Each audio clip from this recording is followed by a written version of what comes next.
Во годината кога обележуваме 24 години од постоењето на независна Македонија, се навршуваат и 20 години од воспоставувањето на дипломатските односи меѓу Република Македонија и Соединетите Американски држави. На обележувањето на Денот на независноста во Македонската амбасада во Вашингтон дојдоа високи гости од Стет департментот и дипломати.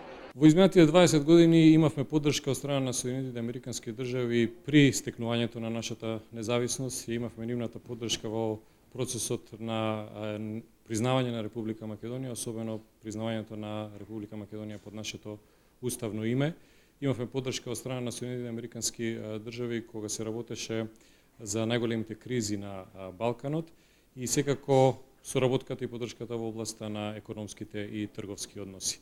Од друга страна и Република Македонија ја искажа својата поддршка кон Соединетите Американски држави во моментите кога нив тоа им беше потребно и преку една взаемна соработка ќе продолжиме и понатаму да ги развиваме нашите билатерални односи.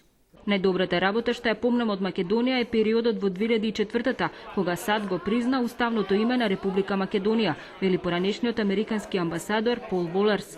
За 10 години поранешниот американски амбасадор ги гледа Македонија и Америка како сојузници во НАТО.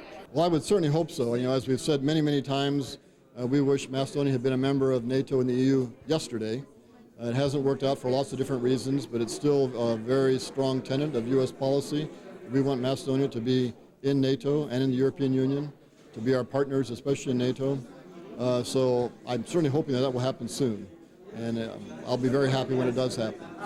Американската поддршка за прием на Македонија во НАТО и во Европската Унија се зголемува благодарение и на македонската диаспора. Дефинитивно поддршката на Македонија расти во Америчкиот конгрес, со тоа што имаме моментално 24 конгресмени во групата на пријателство, 35 конгресмени што ја поддржаа резолуцијата.